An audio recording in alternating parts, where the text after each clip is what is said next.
எல்லாருக்கும் வணக்கம். என் பேர் ஸ்ரீலக்ஷ்மி. கிவ் இட் தாட் என்ற சேனல் மூலியமாக என் மனதில் தோன்றும் ஒரு சில விஷயங்களை பகிர்ந்துக்கிட்டு வர்றது என்னுடைய வழக்கம். அந்த வகையில் இந்த வாரம் மீண்டும் குழந்தை வளர்ப்பு சம்மந்தப்பட்ட ஒரு சில விஷயங்கள். பொதுவாக நம்மளுடைய ஒரு ஜெனரேஷனுக்கு முன்னாடி வரைக்கும் குழந்தை வளர்ப்பு அப்படின்றது ஒரு ரொம்ப சாதாரணமான விஷயமாக கூட எடுத்திருந்திருக்கலாம். அதனுடைய தாத்பரியம்ன்றது ரொம்ப பெருசாக பார்க்கப்படுது. அதற்குண்டான எஃபர்ட் இல்லை அதற்கு தேவையான நம்மளே அதற்கு எவ்வளோ நம்மளை எக்யூப் பண்ணிக்கணுன்ற விஷயங்கள் இந்த மாதிரி நிறைய அதை சுற்றி இருக்குது. அதற்கான ஃபாரம்ஸ் வந்துருச்சு, அதற்கான கவுன்சிலிங், இந்த மாதிரி பல விஷயங்கள் இருக்குது அதை சுற்றி. எஸ், நம்மளுக்கு தெரிஞ்ச ஒரு famous saying, it takes a village to rice a child அப்படின்னு சொல்லிட்டு. ஆயினும் நம்மளுடைய முன்னோர்கள்னு சொல்லும்பொழுது முந்தைய ஜென்ரேஷன்ஸை தான் மீன் பண்ணுறேன். அவங்க இது ரொம்ப சுலபமாக பல குழந்தைகளை ஒரே வீட்டில் வச்சு வளர்த்துருந்துருக்காங்க.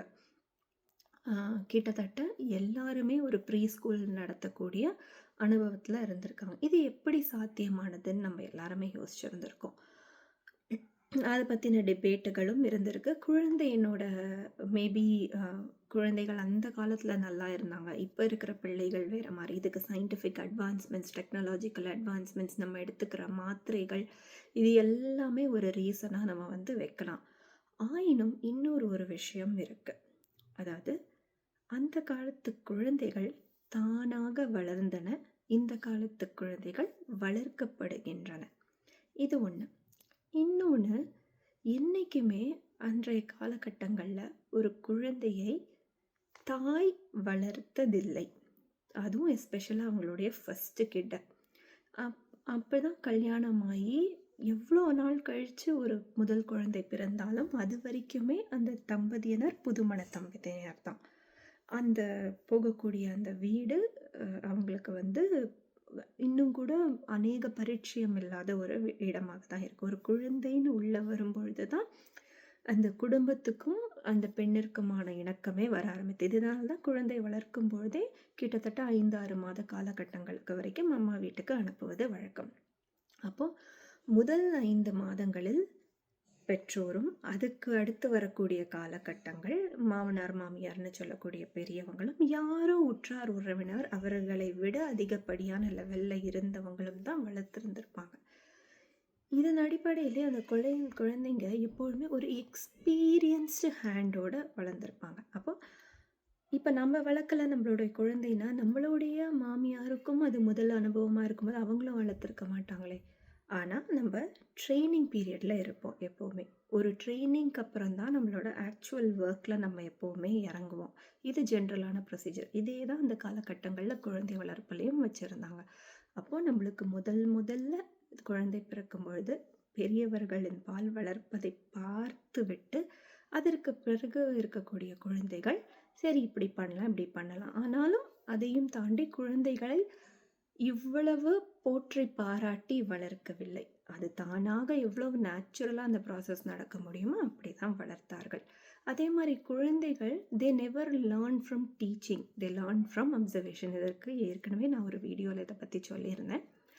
அப்போது ஒரு பெரியவர்களுக்கு நம்ம செலுத்த வேண்டிய மரியாதை என்ன, பெரியவர்களை எப்படி நடத்த வேண்டும், எவ்வாறு மற்றவர்களை அணுக வேண்டும்ன்றதெல்லாம் நம்ம வீட்டுக்குள்ளே இருக்கக்கூடிய பெரியவர்களை எப்படி நம்ம அவங்க கிட்ட நம்ம எவ்வளோ மரியாதையாக நடந்துக்கிறோமோ அதை பார்த்து தான் நம் குழந்தைகள் நம்மக்கிட்டேயும் இல்லை மற்ற பெரியவர்கள்கிட்டேயும் நடத்து கொள்வது வழக்கம். இது எல்லாத்தையும் உடைத்த வண்ணமாக இப்போ இருக்க காலகட்டங்களில் ரொம்ப நியூக்ளியராக ஆகிடுச்சு ஃபேமிலிகள் பெரும்பாலான இடங்களில். அப்போது இப்படி இருக்கிற சூழ்நிலையில் நம்ம ஒரு விஷயமும் புகுத்தும் பொழுது முதல்ல நம்மளுக்கு டயர்டாக இருக்கும், நம்மளுக்கு அது எல்லாமே புது அனுபவமாக இருக்கும். இதில் 2 சைடு ஆஃப் அ காயின் நம்ம எகெயின் பார்க்கலாம். ஒன்று, அந்த தாயை ரொம்பவும் நம்ம வளர்க்க தெரியலனோ இல்லை உன் பிள்ளை சரியாக வளரலனோ சொல்லக்கூடாது. ஏன்னா ஷீ இஸ் அ நியூபி, இன்னும் ட்ரைனிங்கே எடுக்காமல் டைரெக்டாக ஒர்க்கில் உட்கார சொல்லக்கூடிய ஒரு அனுபவம் தான் அந்த தாய்க்கு இருக்குது. 2வது, நம்மளும் எவ்வளோ முடியுதோ அவ்வளோ ஹெல்ப் அஃபோர்ட் பண்ணிக்க ட்ரை பண்ணணும். ஏன்னா கண்டிப்பாக ஒரு குழந்தை பிறக்கும் பொழுது ஏதாவது ஒரு ரூபத்தில் ஒரு அனுபவப்பட்ட கையால் வளரும் பொழுது தன்னால் அந்த குழந்தைக்கு அந்த ஸ்பரிசம் கிடைக்கும் பொழுது அந்த டச்சில் இருந்தோ அந்த எனர்ஜிலேருந்தோ இல்லை ஆறால இருந்தோ நம்ம என்ன வேணாலும் அதுக்கு நேம் பண்ணிக்கலாம். அந்த மாதிரி ஒரு சூழலில் அந்த குழந்தை வளரும் பொழுது கண்டிப்பாக அதற்கான growth ரொம்ப அசாதாரணமாக தான் இருக்கும். இன்னும் நம்ம யோசிச்சு பார்த்தோம்னா நம்ம ஒரு தரப்பு ஒரு பெரியவர்கள் கிட்ட மட்டும் வளர மாட்டோம். குழந்தைகளை பல வீட்டுக்கு அனுப்பி வளர வைப்பாங்க. உதாரணத்துக்கு கொஞ்ச நாள் பெரியம்மா வீட்டில் வளர விடுவாங்க, சித்தி வீட்டில், அத்தை வீட்டில், இந்த மாதிரியெல்லாம் வளர்ந்த சூழ்நிலையில் எல்லா சிச்சுவேஷன்களையும் அனலைஸ் பண்ணி எல்லாத்தையும் அப்சர்வ் பண்ணுற ஒரு வாய்ப்பும் கிடைச்சது, எல்லாத்தையும் டேக்கிள் பண்ணக்கூடிய அறிவும் கிடைச்சது. இன்னைக்கு குழந்தைங்க ரொம்ப கன்ஃபைன்டு ஸ்பேஸில் வளரும் பொழுது வெளி உலகத்துக்கு போகும்போது அவர்களுக்கு அதை எப்படி அதை சமாளிக்கணுன்றதுக்கான திறன் சற்றே கம்மியாக இருக்குன்னு சொன்னால் அது மிகையாகாது.